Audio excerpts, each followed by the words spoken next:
नमस्कृत्य नरं चैव नरोत्तमं देवीं सरस्वतीं व्यासं ततो जयमुदीरयेत्।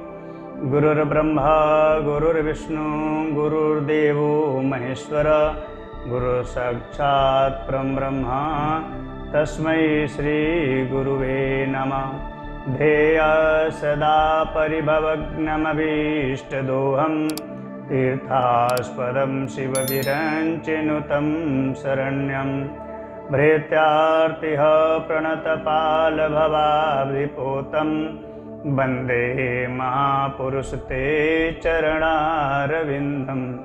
कान्ति श्रितामृशति निन्दितशारदिन्दोर्यत्रैकतो विलसिता मसिताङ्गशोभां वृन्दावनेऽपि कीर्तया मुनिगाङ्गसङ्गं राधा मुकुन्दयुगलं तदहं नमामि।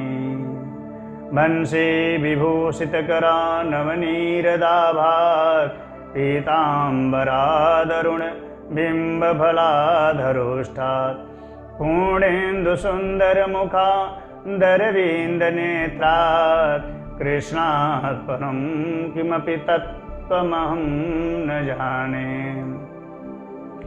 परम मंगलमय प्रातः जगदीश्वर भगवान के जुगल चरणों में प्रणाम।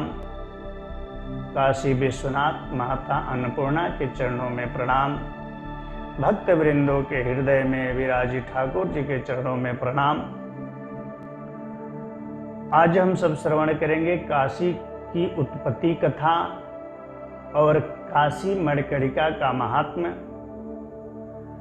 अगस्त जी प्रश्न कर रहे हैं कि भगवान ये अविमुक्त क्षेत्र धरातल पर कब से प्रसिद्ध हुआ और यह किस प्रकार से मोक्ष देने वाला हुआ, यह कृपा करके बताइए। स्कंद भगवान अगस्त के प्रश्न को सुन करके बोले कि मुने, इसी प्रश्न का उत्तर मेरे पिता महादेव ने माता पार्वती को दिया था, वही मैं आपको बताने जा रहा हूं। कार्तिक जी कह रहे हैं कि हे मुने, जब ये प्रलय काल में चराचर प्राणी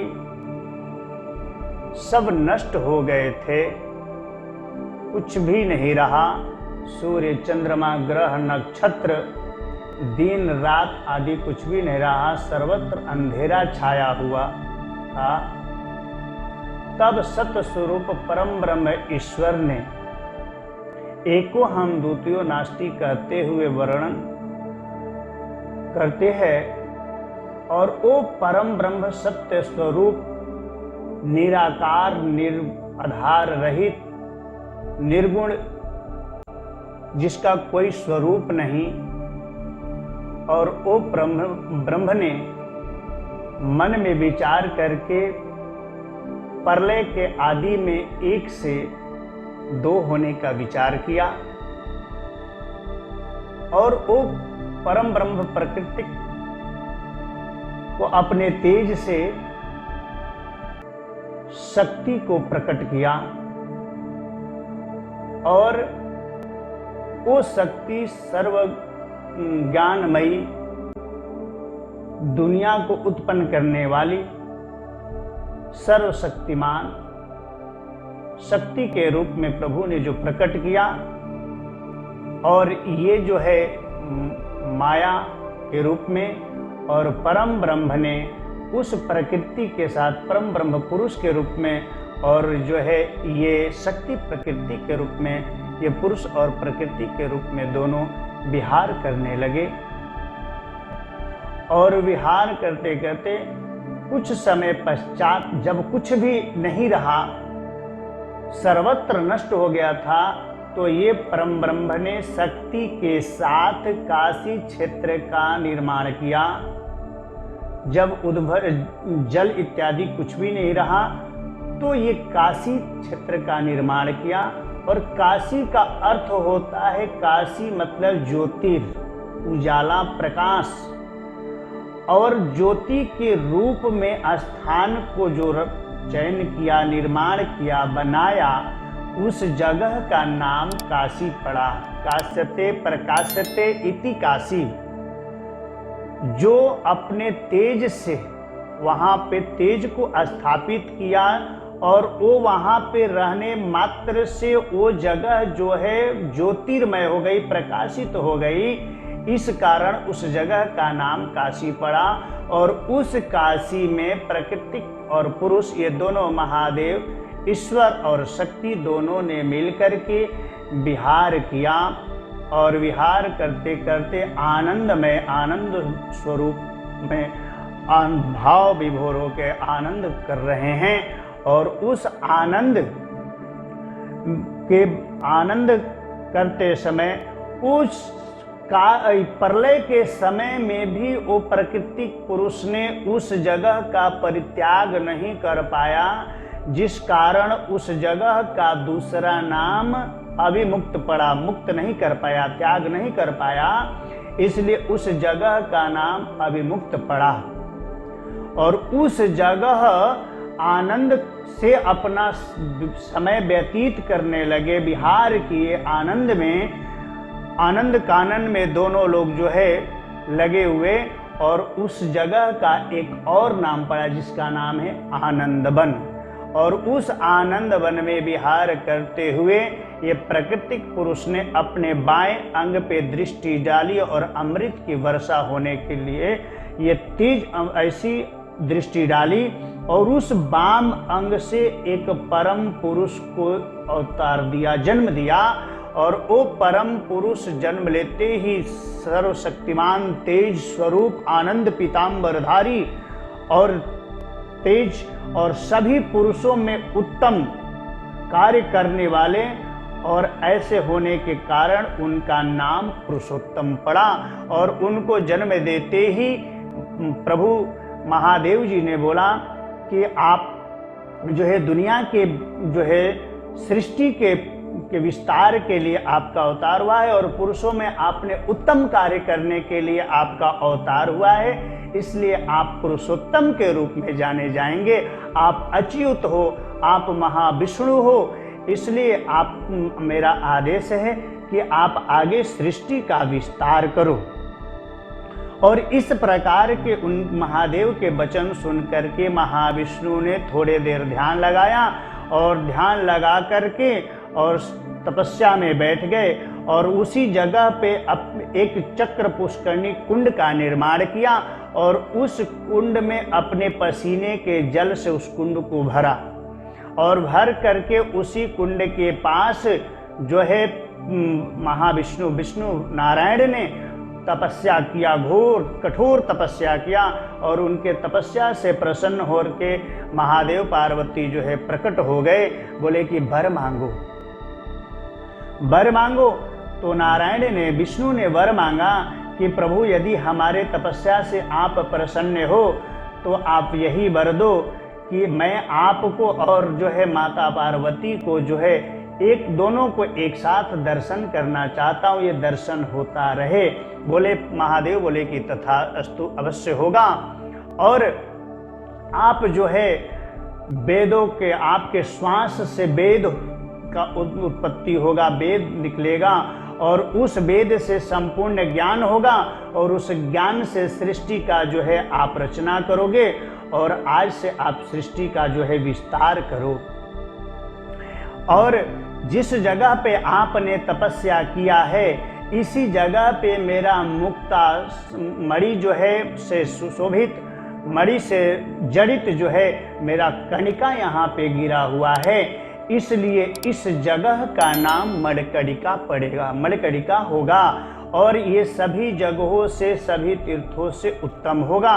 इस प्रकार जो है प्रकृति जो है नारायण सुन करके बोले कि प्रभु आप मुझे एक वर और दो कि जो भी इस जगह का जो है महत्व ये जो है इतना होगा कि अभी तक ये सभी तीर्थों में सर्वोत्तम होगा।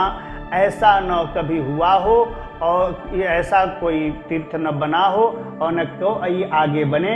सभी तीर्थों में, सभी जगहों में सर्वोत्तम, ये सर्वश्रेष्ठ जगह और तीर्थ होगा। ऐसा कहते हुए नारायण बोले कि तथास्तु। इस प्रकार के वचन देते हुए नारायण को जो है तथास्तु कहते हुए फिर आनंद कानन में जो है पार्वती महादेव जो है प्रवेश कर गए। इस प्रकार नारायण ने वर मांगा कि प्रभु आप मुझे वर दो कि ये जो है काशी सभी तीर्थों में अभी तक आज तक ऐसा न कोई तीर्थ हो, न आगे हुआ हो और न कोई होगा। इस सभी तीर्थों में सर्वोत्तम हो और यहाँ पे ब्रह्मा से लेकर के 4 प्रकार के जीव, कीट पतंग, जलचर, थलचर, नभचर, नाना, ये जो ब्रह्मा से लेकर के कीट पतंग तक जो भी प्रवेश कर जाए उससे मुक्ति मिल जाए, मोक्ष मिल जाए प्रभु। और इस मणिकर्णिका में, इस मणिकर्णिका तीर्थ में आकर के यदि कोई प्राणी दान करता है, व्रत करता है, हवन करता है, अनुष्ठान करता है, यज्ञ करता है, वस्त्र दान करता है, अन्न दान करता है, स्वर्ण दान करता है, किसी भी प्रकार का यज्ञ करता है, तो उस सब का फल जो है मोक्ष देने वाला हो प्रभु। और यहाँ पे जो भी प्राणी आए उसे मुक्ति मिले, ऐसा वर दो। नारायण के वचन को सुन करके प्रसन्न हुए, बोले कि दुनिया के हित के लिए आपने महाविष्णु ने जगत के कल्याण के लिए ये वर मांगा है, ये तथा अस्तु हे जनार्दन, ऐसा ही होगा। और ये काशी इस मेरे लिए अति प्रिय है और इस काशी में यमराज का शासन नहीं चलेगा। प्राणी कितना भी पाप क्यों न किया हो, यदि गलती से भी हमारे काशी में प्रवेश कर जाएगा वो भी मुक्त हो जाएगा, उसके सारे पाप जो है धुल जाएंगे, नष्ट हो जाएंगे। कितना भी जीवन का पाप का गट्ठर हो सर पे और उस गट्ठर लेकर के यदि काशी में प्रवेश कर जाता है गलती से भी, तो उस प्राणी के पाप नष्ट हो जाएंगे। और गर्भवास करने से जो कष्ट होता है, जन्म लेने से जो दर्द कष्ट होता है, और उस तरह की यातनाएं को भोगने वाले भी प्राणी यदि अपने गलती के प्रायश्चित करके मेरे काशी में आ जाते हैं तो उन्हें मुक्त कर दूंगा। यहाँ पे किसी और का, यमराज का शासन नहीं, यहाँ पे मेरा शासन खाल रहेगा, किसी की दृष्टि नहीं गलत नहीं पड़ेगी और जो मैं बोल रहा हूँ ये सत्य होगा। और यहाँ से 100 योजन तक दूरी पर भी रह करके यदि कोई प्राणी मेरा ध्यान करता है, इस काशी का ध्यान करता है, तो वो पाप से मुक्त हो जाएगा। और अति प्रिय मेरे लिए ये काशी है। इस काशी में मरने वाला जो भी प्राणी होगा वो मोक्ष को प्राप्त करेगा और उसे मैं महामंत्र दे करके मैं मुक्त करूंगा, ये मेरा वचन है। इस प्रकार जो है नारायण के वर को पूरा करते हुए महादेव ने इस काशी की महिमा को बताया कि ये काशी जो है 5 कोसों में है, 5 कोसों में है। और इसका जो है काशी खंड में वर्णन आता है कि जो ये पंचकोशी परिक्रमा का जो है, यदि जीवन में एक बार भी यदि कोई प्राणी 5 कोश का परिक्रमा यदि पंचकोशी नियम पूर्वक कर लेता है, तो जीवन का कितना भी पाप किया हो, कोई तीर्थ नहीं किया हो, कोई दान नहीं किया हो, कोई पुण्य धर्म कुछ भी नहीं किया हो, और अपने जीवन काल में एक बार भी पंचकोशी यात्रा को कर लेता है तो मोक्ष को प्राप्त कर लेता है। ऐसा जो है महादेव का वचन है। ये काशी खंड में वर्णन आया है। स्कंद पुराण में भी स्पष्ट कार्तिक भगवान जो है अपने पिता के कहे हुए वचन को दोहरा रहे हैं, अगस्त ऋषि को बता रहे हैं इस प्रकार। और काशी का 4 नाम है। पहला नाम है अविमुक्त। जो परमात्मा ने, परम ब्रह्म महादेव ने प्रलय काल में भी जिस जगह का परित्याग नहीं किया, मुक्त नहीं किया, उस जगह का नाम है अविमुक्त। हम लोग बार बार संकल्प में बोलते हैं अविमुक्त वाराणसी क्षेत्रे, जो अविमुक्त है। ये प्रलय काल में भी, प्रलय का भी इस पे कोई प्रभाव नहीं पड़ा और नहीं पड़ेगा, तो अविमुक्त है। और इस अविमुक्त क्षेत्र में आनंद पूर्वक मां पार्वती और महादेव ने जो विहार किया, आनंद कानंद में रह करके लीला किया, उस जगह का नाम है आनंदवन, आनंदवने। तो आनंदवन दूसरा नाम है। और उस आनंद वन में रह करके तेज से जो है ज्योति के रूप में पूरे इस जगह को प्रकाशित किया, उस जगह का तीसरा नाम है काशी। और इस काशी का चौथा नाम है वाराणसी, जो वरुणा नदी और असी संगम के मध्य में 5 कोसों में ये बसी हुई नगरी का नाम है जो है वाराणसी। वरुणा और असी संगम के मध्य में बसे हुए जगह का नाम है वाराणसी। इसको हम लोग अपभ्रंश के रूप में बनारस बनारस बोलते हैं, लिखा इसका शाब्दिक अर्थ है वाराणसी। वरुणा नदी और असी संगम के मध्य में ये बसी हुई जगह, ये जो जगह है, और ये 5 कोस में है। और इसी का पंचकोशी परिक्रमा यात्रा भी किया जाता है। और उस यात्रा को यदि अपने जीवन काल में एक बार भी कोई प्राणी पूर्ण करता है, तो अपने जीवन के सारे पापों को नष्ट करके और शिव लोक को प्राप्त करता है। ऐसा महादेव का नारायण से कहा हुआ वचन है। इस प्रकार जो है ये काशी का और मणिकर्णिका में जो है दान करने का, जो है बैल दान करने का, अश्वदान करने का, स्वर्ण दान करने का, किसी भी प्रकार का यज्ञ करने का संपूर्ण फल जो है मोक्ष के रूप में बदलता है। वो मोक्ष देने वाला होता है। आप किसी भी प्रकार का दान करते हो तो आपको मोक्ष देने का हेतु बनता है, कारण बनता है। ये महादेव का वचन है। इस प्रकार हम सब जो है आज के जो है ये कथा को, ये काशी की उत्पत्ति कैसे हुआ, काशी नाम क्यों पड़ा, काशी का क्या महिमा है, और मणिकर्णिका में हम लोग स्नान और दान करते हैं तो सभी पाप को नष्ट करके और अंत में जो है मोक्ष को प्राप्त करके शिव लोक को व्यक्ति प्राप्त करता है। चाहे कितना भी पाप क्यों ना हो, वो गलती से भी यदि काशी में प्रवेश कर जाता है तो वो मुक्त हो जाता है। इस प्रकार महादेव का वचन है। और यदि आप जो है 3 दिन तक काशी में वास करते हो तो संपूर्ण तीर्थों का फल आपको प्राप्त होगा। और यदि निष्कपट भाव से यदि कुछ दिन तक काशी में आपने वास किया तो सब सुख को भोग करके अंत में जो है शिव लोक को मोक्ष प्राप्त करके मोक्ष को प्राप्त करता है। ऐसा शिव का वचन है। यहाँ पे मरने वाले व्यक्ति को स्वयं महादेव ने आकर के तारक मंत्र देते हैं और वो व्यक्ति मोक्ष को प्राप्त करता है। इस प्रकार जो है, आइए बोलिए नमः पार्वती पतये हर हर महा